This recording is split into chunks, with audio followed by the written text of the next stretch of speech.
Hello friends, मैं शालिनी पांडे स्वागत करती हूं आपके अपने YouTube channel Shalini beyond study में।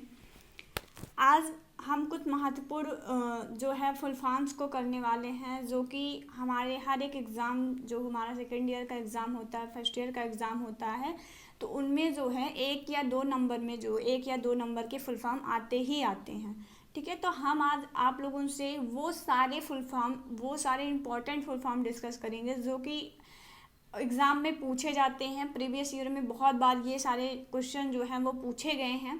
ठीक है, तो फुल फॉर्म यहाँ पे बहुत सारे हैं, बट हम सिर्फ वो इम्पॉर्टेंट फुल फॉर्म को करेंगे जो कि एग्ज़ाम में पूछे जाते हैं। ठीक है, तो अगर सेशन पसंद आए तो please like share and subscribe ज़रूर करें। नेक्स्ट वीडियो में आप लोगों को कैसे आप इस एक महीने में अपनी पूरी रणनीति तैयार कर सकते हैं, कैसे आप कौन कौन से फैक्ट को पढ़ करके आप जो है एग्ज़ाम को अपना अच्छा बना सकते हैं, उन सारी चीज़ों के बारे में हम डिस्कस करेंगे। इसके लिए आप चैनल को सब्सक्राइब कर लीजिए ताकि नेक्स्ट वीडियो जब भी अपलोड किया जाए तो वो आपको उसकी सूचना आपको जल्दी मिल जाए। ठीक है, चलिए स्टार्ट करते हैं। इसमें पहला फुल फॉर्म आपका दिया है 3R के बारे में। ठीक है, तो हमें जानना है क्या होता है ये 3R। 3R है रीडिंग, राइटिंग एंड अर्थमेटिक। ठीक है, तो ये इम्पोर्टेंट है, आपका जो 3R है इम्पोर्टेंट है। ठीक है, इसको पढ़ लीजिएगा। उसके बाद आपका AAIDD, ठीक है, जिसे आप अमेरिकन एसोसिएशन और इंटेलेक्चुअल एंड डेवलपमेंटल डिसेबिलिटी कहते हैं। इम्पॉर्टेंट फुल फॉर्म है, नोट कर लीजिएगा। पहला आपको इसमें 3R का फुल फॉर्म पढ़ के जाना है। ठीक है, जिसे हम कहते हैं रीडिंग, राइटिंग एंड अर्थमेटिक।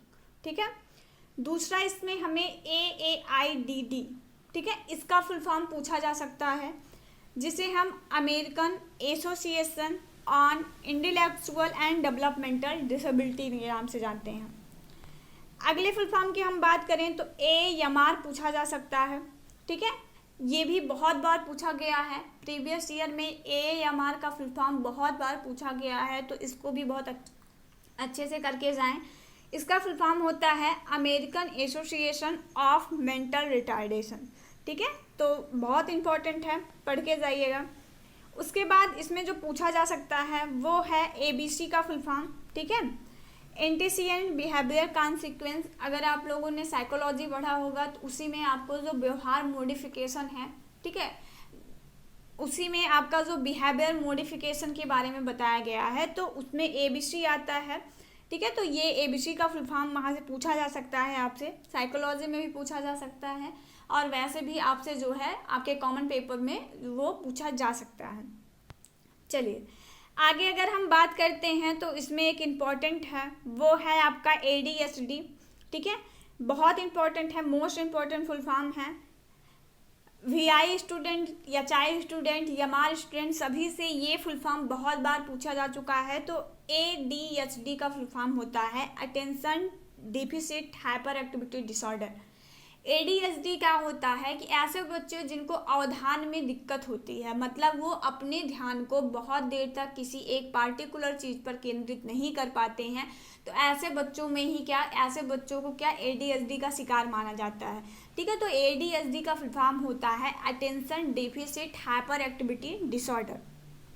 चलिए नेक्स्ट फुल फॉर्म पे आते हैं, वो है ADL। ठीक है, ADL बहुत इम्पॉर्टेंट है। ये ADL जो है वो यमार के बच्चों के लिए इम्पॉर्टेंट है, क्योंकि इसमें क्या किया जाता है, एक्टिविटी ऑफ डेली लिविंग जिसे हम ADL को कहते हैं, कि बच्चों को दैनिक क्रियाकलाप जो सिखाया जाता है उसी को शॉर्ट फॉर्म में हम ADL कहते हैं। ठीक है, तो इम्पॉर्टेंट फुल फॉर्म है, देख लीजिएगा। उसके बाद एलिम्को इम्पॉर्टेंट है। ठीक है, एलिम्को देख लीजिएगा, जिसे हम आर्टिफिशियल लिम्ब मैन्युफैक्चरिंग कॉर्पोरेशन कहते हैं। इम्पॉर्टेंट फुल फॉर्म है सभी के लिए एलिम्को।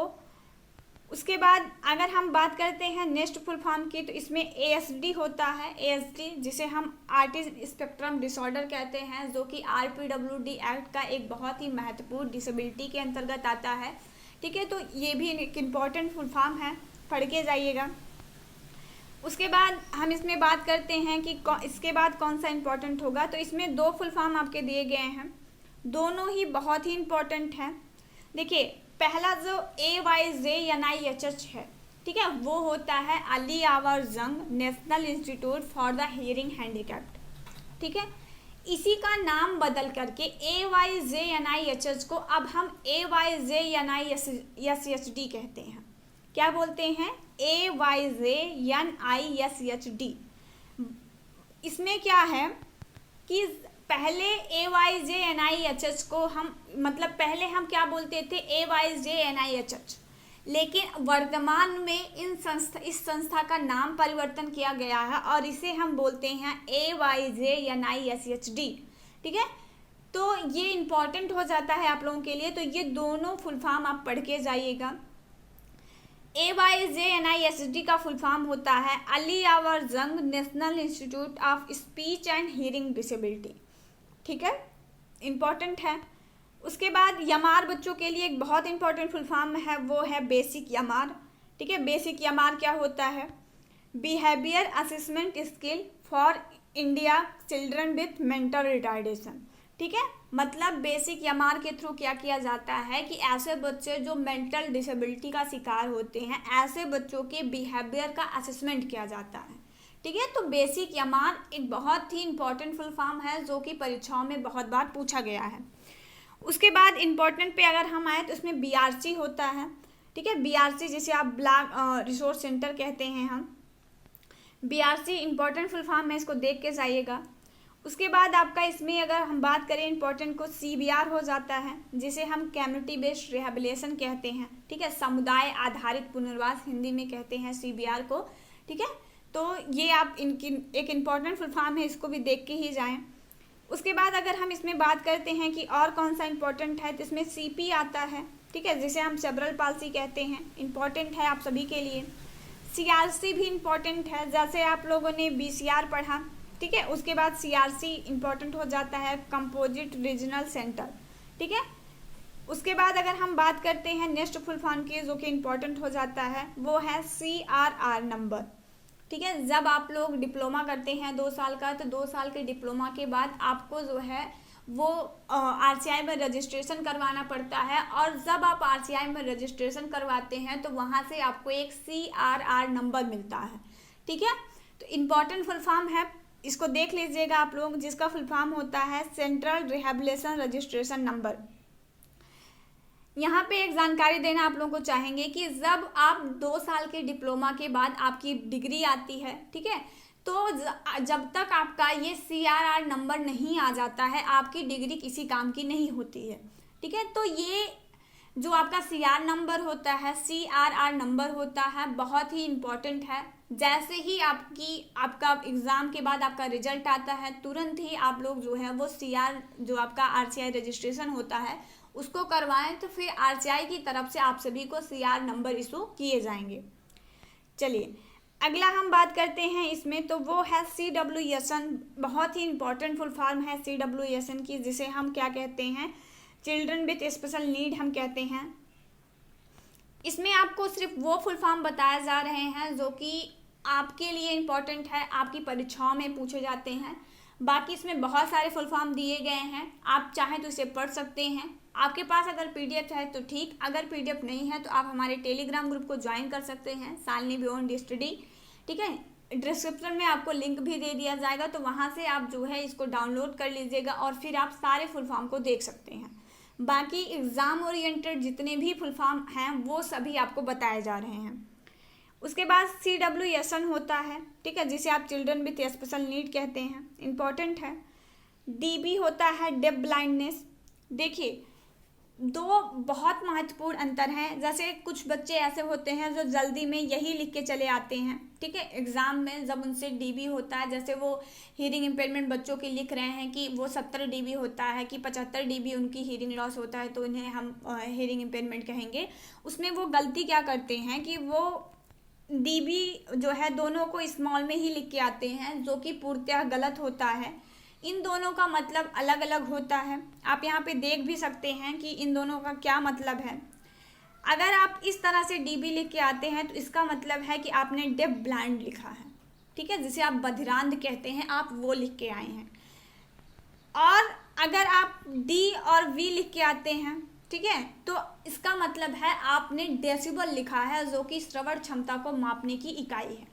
ठीक है, इम्पॉर्टेंट है जब भी आप डीबी लिखें तो उसमें आप अंतर जरूर करके आए। आपसे जो पूछा गया है, जैसे अगर वो इस तरह से आपको दिया है, आपसे डीबी इस तरह से पूछा है, इसका फुल फॉर्म बताएं, तो आप वहाँ पे डेफ ब्लाइंडनेस लिख के आएंगे, आप वहाँ पे जो है डेसिबल नहीं लिख के आएंगे। अगर आप वहाँ पे डेसिबल लिख के आते हैं तो आपका 1 नंबर चला जाएगा। ठीक है, तो विशेष ध्यान रख करके आपको एग्जाम में ये चीज़ें करनी है। उसके बाद हम बात करते हैं तो इसमें DDRC का फुल फॉर्म इंपॉर्टेंट हो जाता है, जिसे हम डिस्ट्रिक्ट डिसेबिलिटी रिहेबिलिटेशन सेंटर कहते हैं। DDRC जिसे हम डिस्ट्रिक्ट डिसेबिलिटी रिहेबिलिटेशन सेंटर कहते हैं। उसके बाद डाइट का फुल फॉर्म आप इंपॉर्टेंट हो जाता है, डाइट। ठीक है, उसके जिसका फुल फॉर्म होता है district institute of education and training. Important है, देख के जाइएगा। उसके बाद अगर हम इसमें आपसे बात करते हैं, DRC का फुल फॉर्म इंपॉर्टेंट है। ठीक है, DRC जिसे हम डिस्ट्रिक्ट रिहेबिलिटेशन सेंटर कहते हैं। जैसे अब आपका BRC होता है ना, ब्लॉक रिसोर्स सेंटर, उसी तरह से ये DRC भी होता है। ठीक है, ये डिस्ट्रिक्ट लेवल पे होता है, तो DRC इंपॉर्टेंट है, पढ़ के जाइएगा। आगे इसमें हम बात करते हैं तो एक इम्पॉर्टेंट फुल फॉर्म आपको फुल फॉर्म याद रखनी है, वो है आपका EIP, जिसे आप ईयरली इंटरवेंशन प्रोग्राम कहते हैं, मतलब शीघ्र हस्तक्षेप पर जो कार्यक्रम होता है उसके बारे में है। ये इम्पॉर्टेंट है, पढ़ के जाइएगा। आगे इसमें हम बात करते हैं आपसे जो इम्पॉर्टेंट फुल फॉर्म की, तो इसमें हम दे सकते हैं, ये ग्लैड है, ग्लैड का फुल फॉर्म पूछा गया है। ठीक है, बहुत बार पेपरों में ये ग्लैड का फुल फॉर्म पूछा गया है, जिसे हम ग्लैड लेवल असेसमेंट डिवाइस कहते हैं। इम्पॉर्टेंट है, इसको भी देख के ही जाइएगा। आगे अगर इसमें हम बात करें तो ICIDH है। ICIDH आप लोगों ने अगर unit first introduction to disability का यूनिट फर्स्ट पढ़ा होगा तो वहाँ पे आप लोगों ने देखा होगा कि ये ICIDH का फुल फॉर्म बहुत ही इम्पोर्टेंट है। ठीक है, जो कि क्षति अक्षमता और दिव्यांगता के बारे में बताया गया है। तो ये क्या होता है, इसका फुल फॉर्म देख लेते हैं। तो वो होता है international classification of impairment, disability and handicapped.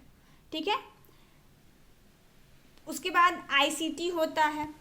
ICT क्या होता है, जिसे हम इंफॉर्मेशन एंड कम्युनिकेशन टेक्नोलॉजी कहते हैं। ठीक है, सूचना और संप्रेषण की जो तकनीकियां हैं, सूचना और संप्रेषण तकनीक हिंदी में कहते हैं इसे इंफॉर्मेशन एंड कम्युनिकेशन टेक्नोलॉजी को। इम्पॉर्टेंट फुल फॉर्म है, देख के जाइएगा। ID का फुल फॉर्म पूछा जा सकता है, जिसे हम इंटेलेक्चुअल डिसेबिलिटी कहते हैं।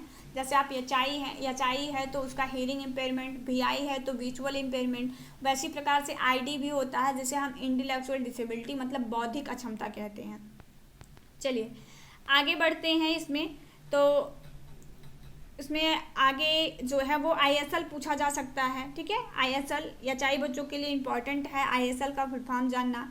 IQ पूछा जा सकता है, जिसे हम इंटेलिजेंट क्वेश्चंस कहते हैं। ठीक है, इम्पॉर्टेंट है दोनों के दोनों फुल फॉर्म। आगे इसमें हम अगर बात करते हैं आपसे इम्पॉर्टेंट फुल फॉर्म की, तो इसमें MHRD पूछा जा सकता है। ठीक है, MHRD ministry of human resource and development important है, जिसे मानव संसाधन विकास मंत्रालय हिंदी में कहते हैं, लेकिन अब इसका नाम चेंज कर दिया गया है। ठीक है, तो इसको हम शिक्षा मंत्रालय कहते हैं। तो MHRD का फुल फॉर्म देख के जाइएगा, इम्पॉर्टेंट है। आगे इसमें हम बात करते हैं आपसे इम्पॉर्टेंट फुल फॉर्म की, तो NCERT है। ठीक है, NCERT का फुल फॉर्म आपसे पूछा जा सकता है, जिसे हम national council of children research and training कहते हैं। ठीक है, उसके बाद NCT है, जिसे हम national council for teacher education कहते हैं, NCTE इम्पॉर्टेंट है, इसको देख के जाइएगा। उसके बाद NGO होता है, NGO जिसे हम नॉन ऑर्गेनाइजेशन मतलब नॉन गवर्नमेंट ऑर्गेनाइजेशन कहते हैं, NGO। ठीक है, नॉन गवर्नमेंट ऑर्गेनाइजेशन। अगला हम आपसे बात करें तो इसमें ये आपका जो पेज है ये बहुत इंपॉर्टेंट है। इसमें बहुत सारे ऐसे फुल फॉर्म हैं जो कि एग्ज़ाम के दृष्टिकोण से बहुत ही इंपॉर्टेंट है। जैसे आप NIEPID देख सकते हैं। ठीक है, NIEPID जिसे हम national institute for the empowerment of person with intellectual disability. ठीक है, तो NIEPID का फुल फॉर्म इंपॉर्टेंट है। NIEPMD का फुल फॉर्म इंपॉर्टेंट है, पूछा जा सकता है। उसके बाद बात करते हैं NIEPMD के फुल फॉर्म की, तो national institute for the empowerment of person with multiple disability. देखिए ये सारे फुल फॉर्म को याद रखने के लिए आप कर सकते हैं कि लास्ट के 2 अक्षर को ले लीजिए, ठीक है। जैसे आईडी लिखा है, हमने ऊपर आपको बताया कि आईडी का फुल फॉर्म होता है इंटेलेक्चुअल डिसेबिलिटी, ठीक है। तो आपको देखिए सभी में NIEP तक कॉमन है, ठीक है। लास्ट में चेंज हुआ है, चेंज कहाँ पे है, आईडी में चेंज है। चलिए इसमें आईडी अलग है, इसमें MD अलग है, इसमें VD अलग है। तो याद करने का तरीका ये है कि आप ये एक चीज़ का ये आगे का याद कर लीजिए, national institute for the empowerment of persons with, ठीक है। अगर लास्ट में आईडी लगा है मतलब इंटेलेक्चुअल डिसेबिलिटी, अगर लास्ट में MD लगा है इसका मतलब मल्टीपल डिसेबिलिटी, अगर लास्ट में VD लगा है इसका मतलब है विजुअल डिसेबिलिटी, ठीक है। तो बस याद हो गए तीनों के तीनों फुल फॉर्म। इसी तरह से याद करेंगे तो ये अच्छे से आपको याद हो जाएंगे। ये सारे फुल फॉर्म जो 9 राष्ट्रीय संस्थाएं हैं उनके फुल फॉर्म आप ज़रूर देख के जाइए। 9 राष्ट्रीय संस्थाओं पर वीडियो डाल दिए जाएंगे, आप देख लीजिएगा। बहुत ही इंपॉर्टेंट है सारे संस्थान, और वो सारे संस्थान के फुल फॉर्म भी बार बार पूछे गए हैं। चलिए आगे बढ़ते हैं। तो इसमें NILD आता है, ठीक है, national institute for locomotor disability. एक बात का ध्यान रखेंगे आप सभी, जब भी आप फुल फॉर्म लिखेंगे तो जहाँ जहाँ आपको NI दिखाई दे इसका मतलब है वो नेशनल इंस्टीट्यूट की बात किया हुआ है, ठीक है। आप जितने भी फुल फॉर्म पढ़ेंगे उसमें अगर आपको सबसे पहले NI दिखाई देता है, ठीक है, हम किसी भी मतलब वर्ड के बीच में बात नहीं कर रहे हैं, फ्रंट पे बात कर रहे हैं, जहाँ से वर्ड की स्टार्टिंग हो रही है, जहाँ से आपके अक्षर शुरू हो रहे हैं, वहाँ से अगर आपका NI लिखा है इसका मतलब है वो नेशनल इंस्टीट्यूट की बात किया हुआ है, ठीक है। याद रखिएगा, इसी तरह से रिलेट करके अगर आप याद रखेंगे तो सारी चीज़ें अच्छे से क्लियर रहेंगी आपकी। इसके बाद NIMH आता है जिसे हम national institute for the mental handicapped कहते हैं, इंपॉर्टेंट है।